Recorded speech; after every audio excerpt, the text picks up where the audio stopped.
Item ಯಾವುದೇ ಇರಲಿ try ಮಾಡಿ ಆಚಿ ಚಿಕನ್ ಮಸಾಲಾ. ಸಹಾಯಕ ವಾಣಿಜ್ಯ ತೆರಿಗೆ ಆಯುಕ್ತ ಲೋಕಾಯುಕ್ತ ಅಧಿಕಾರಿಗಳ ಬಲೆಗೆ ಬಿದ್ದಿದ್ದಾರೆ. 90,000 ಲಂಚ ಸ್ವೀಕರಿಸ್ತಾ ಇದ್ದಾಗ ರೆಡ್ ಹ್ಯಾಂಡ್ ಆಗಿ ಲಾಕ್ ಆಗಿದ್ದಾರೆ. ಜಿಎಸ್ಟಿ ವರ್ಗಾವಣೆಯ ಕೆಲಸಕ್ಕೆ ಲಂಚದ ಬೇಡಿಕೆಯನ್ನ ಇಟ್ಟಿರ್ತಾರೆ. ವಾಣಿಜ್ಯ ತೆರಿಗೆ ಇಲಾಖೆಯ ಕಚೇರಿಯಲ್ಲೇ ಲೋಕಾಯುಕ್ತ ಅಧಿಕಾರಿಗಳು ದಾಳಿ ನಡೆಸಿದ್ದಾರೆ. ಅಧಿಕಾರಿ ಮಲ್ಲಿಕಾರ್ಜುನ ಕುಬಸದ ಬಂಧಿಸಿದ್ದಾರೆ ಲೋಕಾಯುಕ್ತ ಅಧಿಕಾರಿಗಳು. ಪಿಐ ಗುರಣ್ಣ ಎಸ್ ಹೆಬ್ಬಾಳ್ ನೇತೃತ್ವದಲ್ಲಿ ನಡೆದಿರುವಂತಹ ದಾಳಿ ಇದು. ದೂರುದಾರರಿಂದ ಹಣ ಪಡಿತಾ ಇರ್ತಾರೆ. ಆ ಸಂದರ್ಭದಲ್ಲೇ ಆ ಅಧಿಕಾರಿಯನ್ನ ಲಾಕ್ ಮಾಡಿದ್ದಾರೆ.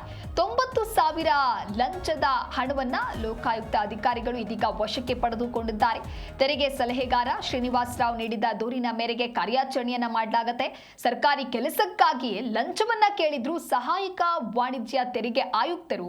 ಎಸ್ಪಿಎನ್ ವಾಸುದೇವರಾಮ ನೇತೃತ್ವದಲ್ಲಿ ನಡೆದಿರುವಂತಹ ಕಾರ್ಯಾಚರಣೆ ಇದು. ಬಳ್ಳಾರಿ ಲೋಕಾಯುಕ್ತ ಪೊಲೀಸರಿಂದ ಭ್ರಷ್ಟ ಅಧಿಕಾರಿಗೆ ಈಗ ಬಲೆ ಬೀಸಲಾಗಿದೆ. ಜಿಎಸ್ಟಿ ವರ್ಗಾವಣೆಯ ಕೆಲಸಕ್ಕಾಗಿ ಸರ್ಕಾರಿ ಕೆಲಸವನ್ನ ಕೊಡಬೇಕು, ನೀಡಬೇಕು ಅಂದ್ರೆ ಇಂತಿಷ್ಟು ಲಂಚವನ್ನ ನೀಡಬೇಕು ಅನ್ನುವಂಥ ಡಿಮ್ಯಾಂಡ್ ಅನ್ನ ಮಾಡಿರ್ತಾರೆ. ಜೊತೆಗೆ ಆ ಒಂದು ದುಡ್ಡನ್ನ ಇಸ್ತುಕೊಳ್ಳುವಂತಹ ಸಂದರ್ಭದಲ್ಲಿ ಈ ರೀತಿಯಾಗಿ ಲಾಕ್ ಆಗಿದ್ದಾರೆ. ಹಣವನ್ನ ವಶಕ್ಕೆ ಪಡೆದುಕೊಂಡಿದ್ದಾರೆ ಲೋಕಾಯುಕ್ತ ಅಧಿಕಾರಿಗಳು. ವಾಣಿಜ್ಯ ತೆರಿಗೆ ಇಲಾಖೆ ಅಂತ ಬಂದಾಗ ಸಾಕಷ್ಟು ಬಾರಿ ಈ ರೀತಿಯಾದಂತಹ ಕಾರ್ಯಾಚರಣೆ ನಡೆದಂತ ಸಂದರ್ಭದಲ್ಲೂ ಕೂಡ ಸಾಕಷ್ಟು ಭ್ರಷ್ಟ ಅಧಿಕಾರಿಗಳು ಹೊರಬರ್ತಾ ಇದ್ದಾರೆ.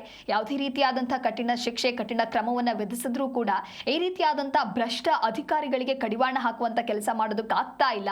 ಒಟ್ಟಾರೆ ಈಗ ಸಹಾಯಕ ವಾಣಿಜ್ಯ ತೆರಿಗೆ ಆಯುಕ್ತರು ಲೋಕಾಯುಕ್ತ ಅಧಿಕಾರಿಗಳ ಬಲೆಗೆ ಬಿದ್ದಿದ್ದಾರೆ. ತೆರಿಗೆ ಸಲಹೆಗಾರ ಶ್ರೀನಿವಾಸ್ ರಾವ್ ನೀಡಿದಂತಹ ದೂರಿನ ಮೇರೆಗೆ ಅಧಿಕಾರಿಗಳು ಕಾರ್ಯಾಚರಣೆಯನ್ನ ಮಾಡ್ತಾರೆ. ಒಟ್ಟಾರೆಯಾಗಿ ಆ ಸಂದರ್ಭದಲ್ಲಿ ಸರ್ಕಾರಿ ಕೆಲಸಕ್ಕೆ ಈತ ಲಂಚವನ್ನ ಪಡಿತಾ ಇದ್ದಾಗ ಅಧಿಕಾರಿಯನ್ನ ಲಾಕ್ ಮಾಡಿದ್ದಾರೆ.